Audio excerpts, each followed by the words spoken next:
नमस्कार, संगम न्यूज़ में आप सभी का स्वागत है। मैं हूं निशा। आइए खबरें देखते हैं विस्तार से। किन्नर समाज ने आज सिविल लाइंस में मतदाता जागरूकता रैली निकाली। इस रैली के माध्यम से लोगों को मतदाता बनने के लिए जागरूक किया गया। किन्नर अखाड़ा की प्रदेश अध्यक्ष टीना मां की अगुवाई में ये रैली निकाली गई। रैली के माध्यम से मतदाता बनने के लिए चलाए जा रहे अभियान के तहत ऑनलाइन तथा 13, 21 व 28 नवंबर को बूथों पर जाकर मतदाता बनने के लिए जागरूक किया। रैली में आम लोगों से भी भाग लेने का आह्वान किया गया था।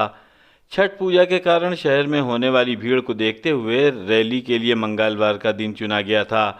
इसमें हाथों में पोस्टर बैनर लेकर किन्नर सड़कों पर निकले और अपना संदेश जनता के साथ साझा किया। रैली में नगर निगम प्रयागराज के स्वच्छता के ब्रांड एम्बेसडर राजेंद्र तिवारी दुकानजी भी शामिल हुए। सबका साथ सबका विकास, सबका साथ सबका विकास। 18 साल पूरी है, वोटर बनना जरूरी है। नमस्ते। आज कार्यक्रम करने का उद्देश्य मेन यही है कि मतदाता जागरूक रैली, और इसमें यही है कि आप पहले वोटर बनिए। हमारा देश सबसे बड़ी लोकतांत्रिक देश है। लोकतंत्र को जिंदा रखने के लिए सबसे पहले आपको वोटर बनना पड़ेगा, मतदाता बनना पड़ेगा। मतदाता आप यदि 18 साल के हो, यदि आपके वोटर पंजीकरण में आपका नाम नहीं है तो आप पंजीकरण में अपना नाम डालिए। अपना यदि आपके पास आप 18 साल के हो गए हैं तो आप अपना फार्म भर के मतदाता बनिए, और मतदाता बनेंगे तभी आप मतदान कर सकते हो। मतदान करेंगे तभी हमारा लोकतांत्रिक हमारा देश जिंदा रहेगा। और मैं यही अपील करना चाहती हूँ, यही मेरा सभी से मेरा यही अनुरोध है कि आप पहले मतदाता बनिए और हमारा देश का सबसे बड़ा लोकतांत्रिक देश को ऐसे ही बरकरार रखिए और आगे बढ़ाइए। आज क्या किया आपने? आज हम लोग ने ये हनुमान मंदिर, ये सेल्फी पॉइंट से हमारा रैली निकल के जाएगी सुभाष चौराहा तक। हमारा जितने टीजी ट्रांसजेंडर हमारे बच्चे लोग हैं साथ में रहेंगे, और हम समाज में ये भी संदेशा देना चाहते हैं कि ट्रांसजेंडर आजकल जो समाज ने एकदम नकारा है, जो सबसे पिछड़ा वर्ग है, आज समाज के लिए जागरूकता के काम कर रहा है। ये अच्छी संदेश हम देना चाहते हैं समाज के लिए। प्रयागराज जिले में किन्नरों ने किन्नर समाज का 100% वैक्सीनेशन हासिल कर एक मिसाल पेश की है। किन्नर अखाड़ा की महामंडलेश्वर टीना मां ने इसकी पुष्टि करते हुए बताया है कि किन्नरों ने अपने समाज का 100% कोरोना का टीकाकरण का लक्ष्य हासिल कर लिया है। उनका कहना है कि प्रयागराज में जिले में 1337 किन्नर समाज के लोग हैं और इनमें से सभी अब तक किन्नरों ने कोरोना की अपनी दोनों डोज ले ली है। उनका ये भी कहना है कि किन्नर समाज का लोगों के घरों में लगातार आना जाना रहता है, लिहाजा कोरोना के इन्फेक्शन का सबसे ज़्यादा खतरा भी किन्नरों को हो सकता था।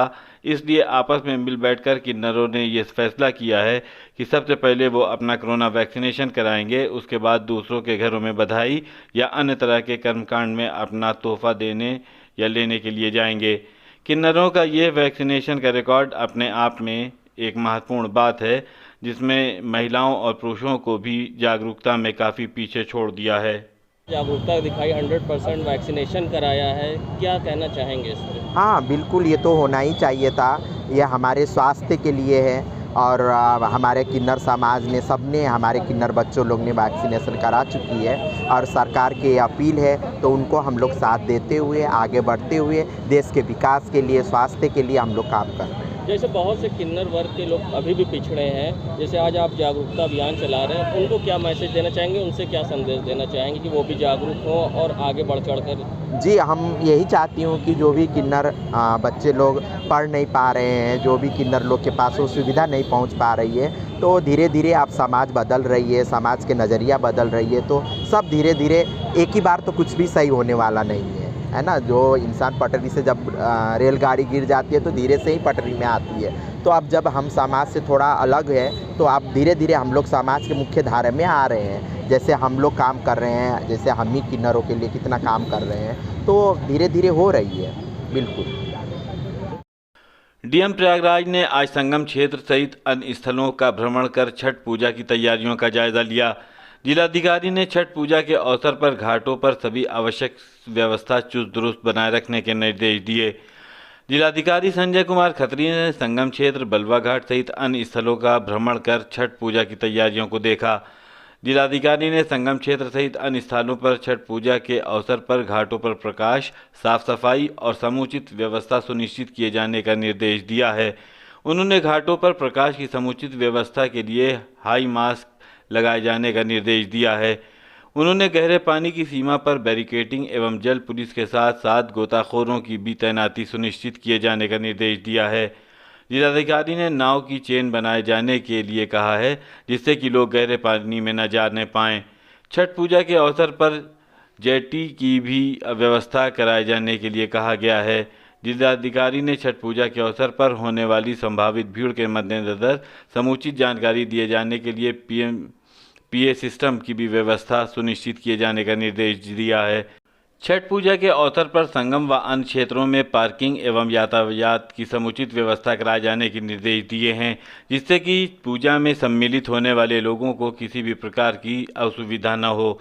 जिलाधिकारी ने छठ पूजा को सकुशल संपन्न किए जाने हेतु प्रत्येक घाटों पर सेक्टर मजिस्ट्रेट के साथ पुलिस अधिकारियों की भी तैनाती सुनिश्चित किए जाने के निर्देश दिए हैं। सुरक्षा के पुख्ते इंतजाम के लिए पर्याप्त मात्रा में पुलिस बल की तैनाती भी सुनिश्चित किए जाने के लिए कहा गया है। किलोमीटर एरिया में हर जगह जेटी लगा ली ताकि जो भी यहाँ पूजा करते हैं उसको सेफ रहे। इसके अलावा पुलिस भी है, खोया पाया सेंटर है, पीए सेंटर है, मजिस्ट्रेट ड्यूटीज़ रहेंगी, लाइट की प्रॉपर व्यवस्था रहेगी। अच्छे से संपन्न कराया जाएगा छठ पूजा। हर साल यहाँ पर होता है ये आयोजन, और इस बार क्या विशेष का इंतजार किया जा रहा है? कोविड प्रोटोकॉल प्रोटोकॉल का पूरा पालन कराया जाएगा और मुझे लग रहा है कि पिछली बार की बजाय इस बार सभी लोगों का उत्साह ज़्यादा रहेगा, काफ़ी बड़ी मात्रा में भीड़ रहेगी और अच्छे संपन्न कराया जाएगा। जल पुलिस और इस सब की तैनाती, जल पुलिस है और जितनी भी नावें हैं, नावों का एक चैन बना लिया जाएगा ताकि एक निर्धारित क्षेत्र के बाहर कोई भी न जाए। वाटर बैरिकेडिंग वगैरह भी लगाई जाएगी। बिल्कुल, यस। यूपी के डिप्टी सीएम केशव प्रसाद मौर्य आज पूर्वांचल छठ पूजा समिति द्वारा संगम नोस पर आयोजित अखंड रामायण का शुभारंभ करने पहुंचे। इस अवसर पर उन्होंने छठ पूजा कार्यक्रम में सूर्य भगवान की पूजा अर्चना एवं संगम किनारे माता गंगा, यमुना और सरस्वती का पूजन कर प्रदेशवासियों के कल्याण के लिए प्रार्थना की। डिप्टी सीएम ने कहा कि छठ के महान पर्व पर हमारी माताएं और बहनें अपने परिजनों के साथ भारत और भारत की संस्कृति की समृद्धि के लिए भगवान सूर्य से प्रार्थना करती हैं। ये पर्व सुख, समृद्धि, शांति की कामना का पर्व है। मोदी योगी की डबल इंजन की सरकार भारत के प्राचीन सांस्कृतिक सभ्यता को गौरवान्वित करने वाले सभी पर्यटक स्थलों की विकास तीव्र गति से कर रही है। प्रयागराज भी इससे अछूता नहीं रह गया है। प्रयागराज के दिव्य और भव्य कुंभ पूरी दुनिया में विश्व विख्यात हुआ है और प्रयागराज का गौरव पूरी दुनिया में बढ़ा है। के लिए यहाँ पूर्वांचल छठ पूजा विकास समिति के तत्वाधान में यहाँ कार्यक्रम का आयोजन था। मुझे यहाँ आने का अवसर मिला, मैं अपना सौभाग्य समझता हूँ। छठ पूजा आज बिहार और पूर्वांचल का ही नहीं बल्कि देश और दुनिया का उत्सव बन चुका है। उत्तर प्रदेश सरकार प्रदेश के सभी उन स्थानों पर जहाँ छठ पूजा के आयोजन होते हैं वहाँ सभी आवश्यक प्रबंध किए जाने के निर्देश दिए हैं और संगम तट चूँकि देश का महत्वपूर्ण तीर्थ स्थल है और यहाँ पर भी सारी व्यवस्थाएं की गई हैं और किसी प्रकार की असुविधा न हो यह निर्देश भी यहाँ पर दिया गया है। सरकार इस पर भी गंभीरता से विचार की है कि कल 10 तारीख को छठ पूजा के लिए अवकाश भी दिया जाए। आप सबको और आप सबके माध्यम से मैं अपने प्रयाग और प्रदेश और देशवासियों को छठ पूजा की बहुत बहुत बधाई देता हूं और भगवान सूर्यदेव के चरणों में नमन करता हूं, प्रार्थना करता हूं कि हमारे देश के सामने, प्रदेश के सामने जो भी चुनौतियां जिसके खिलाफ हम सब लोग लड़ रहे हैं उसमें सफलता प्राप्त करें। दिल्ली में यमुना नदी में अभी खबरों में बस इतना ही। आप संगम न्यूज़ को लाइक कीजिए, सब्सक्राइब कीजिए और शेयर कीजिए और आप देखते रहिए संगम न्यूज़। नमस्कार।